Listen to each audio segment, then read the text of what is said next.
जय माता दी। दोस्तों, आप सभी को चैत्र नवरात्रि की हार्दिक शुभकामनाएं। आज से चैत्र नवरात्रि का पावन पर्व प्रारंभ हो रहा है। ये 9 दिनों का ऐसा पवित्र समय है जब हम माँ दुर्गा के 9 दिव्य रूपों की पूजा, आराधना और उनकी महिमा का स्मरण करते हैं। इसी पावन अवसर पर हम आपके लिए एक विशेष श्रृंखला लेकर आए हैं। इन 9 दिनों में हम हर दिन माँ दुर्गा के एक-एक स्वरूप की कथा आपके साथ साझा करेंगे। हर दिन आप सुनेंगे एक नई कथा, भक्ति, शक्ति, त्याग और आस्था से भरी हुई। इसलिए आज से हम इस दिव्य यात्रा की शुरुआत कर रहे हैं। तो आइए भक्ति और श्रद्धा के साथ इस कथा यात्रा का आरंभ करते हैं। आज हम सुनेंगे माँ दुर्गा के प्रथम स्वरूप माँ शैलपुत्री की पावन कथा। तो चलिए शुरू करते हैं माँ दुर्गा के प्रथम स्वरूप माँ शैलपुत्री की पावन कथा।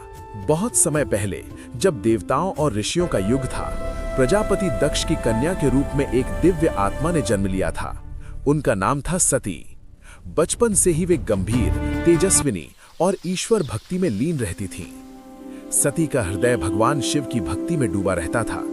वे जानती थीं कि उनका जीवन उन्हीं के चरणों में पूर्ण होगा। कठोर तपस्या के बाद उनका विवाह शिव से हुआ। कैलाश पर्वत पर उनका जीवन सरल, संतुलित और प्रेम से भरा था। किंतु उनके पिता दक्ष को यह विवाह स्वीकार नहीं था। उन्हें शिव का साधु वेश, भस्मलेप और विरक्त जीवन अपमानजनक प्रतीत होता था। उनके हृदय में अहंकार भर गया।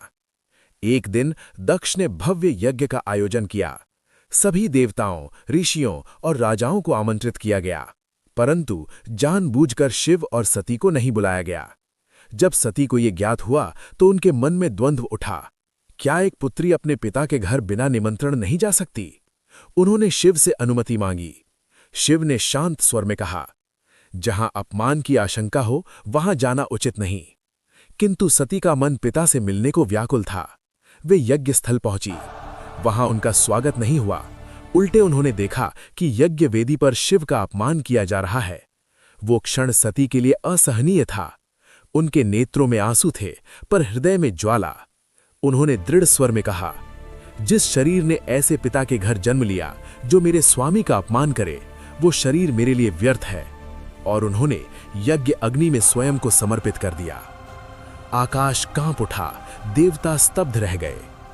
जब ये समाचार कैलाश पहुंचा तो शिव का हृदय शोक और क्रोध से भर गया।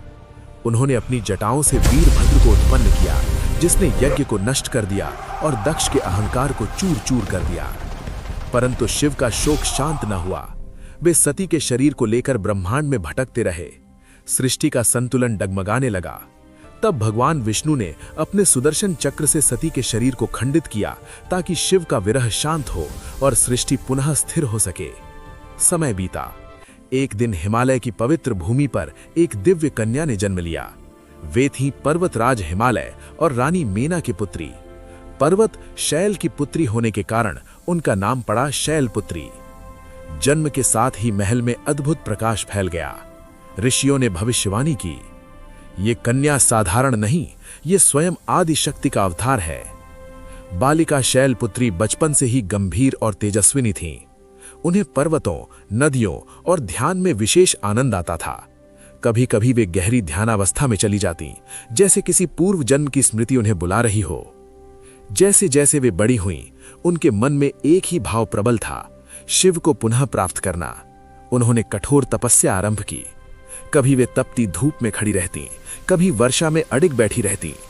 भोजन का त्याग कर केवल पत्तों पर जीवित रहीं। उनका शरीर क्षीण होता गया, पर आत्मबल और तेज बढ़ता गया। देवता उनकी तपस्या देखकर चकित थे। अंततः शिव प्रकट हुए। उनके नेत्रों में करुणा और प्रेम था। देवी, तुम्हारी भक्ति अटूट है, मैं तुम्हें पुनः स्वीकार करता हूं। इस प्रकार शैलपुत्री का पुनर्मिलन शिव से हुआ। ये मिलन केवल 2 आत्माओं का नहीं, बल्कि शक्ति और शिव के सनातन संतुलन का प्रतीक है। मां शैलपुत्री वृषभ बैल पर आरूढ़ रहती हैं। उनके दाहिने हाथ में त्रिशूल और बाएं हाथ में कमल सुशोभित है। उनका मुख शांत पर तेज से दमकता है। वृषभ धर्म और स्थिरता का प्रतीक है।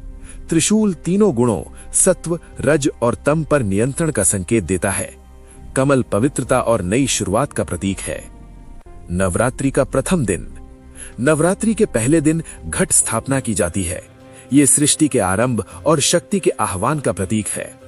भक्त मां शैलपुत्री की आराधना करते हैं और अपने जीवन में स्थिरता और साहस की कामना करते हैं। कहा जाता है कि जो भक्त इस दिन सच्चे मन से प्रार्थना करता है, उसके जीवन की नींव मजबूत होती है, भय और अस्थिरता दूर होती है।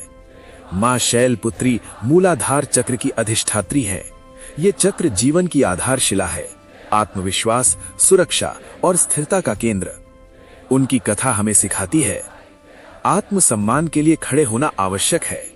कठिनाइयों के बाद भी जीवन नई शुरुआत देता है। सच्चा प्रेम और भक्ति कभी व्यर्थ नहीं जाते। हिमालय की चोटियों पर आज भी जब हवा बहती है तो ऐसा प्रतीत होता है मानो मां शैलपुत्री की तपस्या की गूंज उसमें समाई हो। उनकी कथा हमें ये विश्वास दिलाती है कि चाहे जीवन में कितनी भी अग्नि परीक्षा क्यों ना आए, यदि संकल्प दृढ़ हो तो पुनर्जन्म की तरह नई सुबह अवश्य आती है। नवरात्रि का प्रथम दिन केवल पूजा का अवसर नहीं, बल्कि आत्मबल जगाने का संदेश है। जब भी मन डगमगाए, मां शैलपुत्री को स्मरण करें। वो शक्ति जो त्याग में भी विजयी है, वो प्रेम जो जन्म जन्मांतर से अटूट है, वो आस्था जो पर्वतों से भी अडिग है। ये कहानी यहीं समाप्त होती है। कहानी अगर अच्छी लगी हो तो लाइक, शेयर और सब्सक्राइब जरूर करें। अगले भाग में हम फिर मिलेंगे मां दुर्गा के एक और अद्भुत रूप के साथ। तब तक के लिए जय माता दी।